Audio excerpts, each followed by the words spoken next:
বাংলাদেশের বিশ্বকাপ নিয়ে আলোচনা অনেকটাই কমে গেছে। তবে নতুন করে একটা আলোচনা দেখা দিচ্ছে, সেটা হচ্ছে ক্রিকেটারদের সাথে দেখা করে সাক্ষাৎ করে ক্রীড়া উপদেষ্টা অথবা যারা আছেন বিসিবির তারা জানতে চাননি যে ক্রিকেটাররা বিশ্বকাপে যেতে চান কি চান না। দেখুন, বেশ কয়েকটা জায়গায় এরই মধ্যে এই বিষয়টা চলে এসেছে, আপনারাও দেখেছেন। কিন্তু আমার কাছে মনে হয় যে জিজ্ঞাসা করেননি, জানতে চাননি, এটাই ভালো করেছেন। আমি এর আগে একটা ভিডিও বানিয়েছিলাম যে এই মুহূর্তে যদি লিটন সাহেবদের জিজ্ঞাসা করা হয় যে আপনারা বিশ্বকাপে যেতে চান কি চান না, যেটাই বলবেন সেটাই কিন্তু তাদের বিপক্ষে যাবে।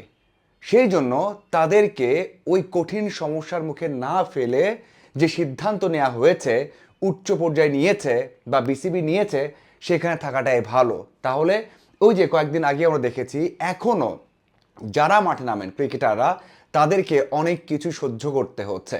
তারা একেবারেই সমর্থকদের মনের বাইরে চলে গেছেন, তারা দুয়ো শুনছেন, গালমন্দ হচ্ছেন, তাদের যে সম্মানটা ছিল সেটা হারিয়ে ফেলেছেন। এই মুহূর্তে তাদেরকে যদি জিজ্ঞাসা করা হয় যে আপনারা বিশ্বকাপে যাবেন কি যাবেন না, কি বলবেন? কি বলবেন? দেখুন, যারা ক্রিকেটের সাথে আছেন সবাই চান বিশ্বকাপ খেলতে, সবাই চান সেটা হয়তোবা বা নিশ্চিতভাবেই ভারতে নয়, যেখানে হোক তারাও বলবেন যে আমরা বিশ্বকাপ খেলতে চাই, আপনারা সেটা ম্যানেজ করুন বা দেখুন, চেষ্টা করুন।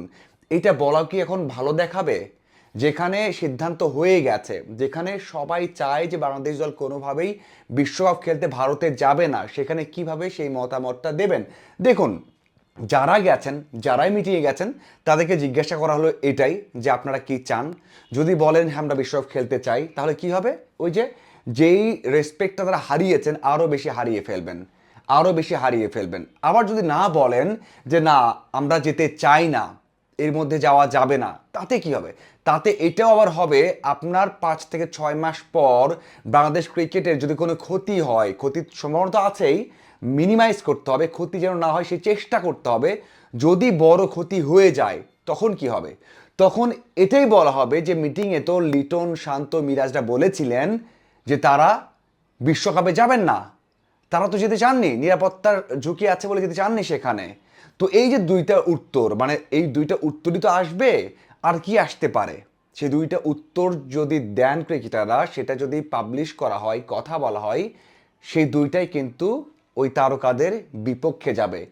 কিছুটা যদি এখন, আর কিছুটা পরে, মানে দুইটার উত্তরই তাদের বিপক্ষে যাবে।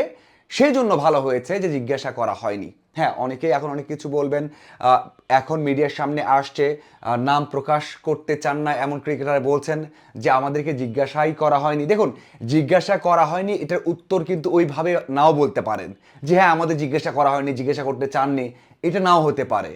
হতে পারে যে হ্যাঁ জিজ্ঞাসা করা হয়েছে কি হয়নি, আমরা কিভাবে নিচ্ছি বিষয়টা।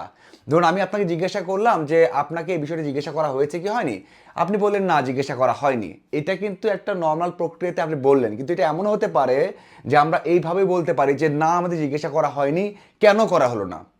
দুইটার দুই রকম বিষয়, একটা ইনফরমেশন দেওয়া, একটা মোটিভেটেড ওয়ার্ড ইউজ করা। তো আমার মনে হয় যে কাজটা হয়েছে, জিজ্ঞাসা করা হয়নি, এটা লিটন, শান্ত, সাইফদের জন্য ভালো হয়েছে। কারণ বাংলাদেশ দল বিশ্বকাপে যাবে না, ভারতে যাবে না, এটা আগে থেকেই সিদ্ধান্ত হয়ে গেছে। হ্যাঁ, আগে হলে হতো যে বাংলাদেশের দলের একটা সম্ভাবনা আছে, হয়তোবা মুস্তাফিজকে রাখা হয়নি, বের করে দেওয়া হয়েছে, সেটা নিয়ে নেগোসিয়েশন চলছে, হয়তোবা তারা ব্যাক করাতে পারে। এর মধ্যে বিশ্বকাপে যাওয়া না যাওয়া নিয়ে কথা চলছে, কোন ধরনের স্টেটমেন্ট আসেনি। কিন্তু বাংলাদেশ ক্রিকেট বোর্ড অথবা উচ্চ পর্যায়ে তো আগে আগে স্টেটমেন্ট দিয়ে দিয়েছে। 3 তারিখের ঘটনা 4-5 তারিখেই এই স্টেটমেন্টগুলো চলে এসেছে। তখন তো আর ক্রিকেটারদের সাথে কথা বলে সিদ্ধান্ত নেওয়ার বিষয় থাকে না। তখন যখন থাকলো না, সিদ্ধান্ত হয়ে গেছে, আইসিসি জানিয়ে দিয়েছে, এই সময় একজন ক্রিকেটারকে জিজ্ঞাসা করা মানে তাদেরই ক্ষতি করা। হ্যাঁ বলা, না বলা, যেটাই বলতেন সমস্যা হতো।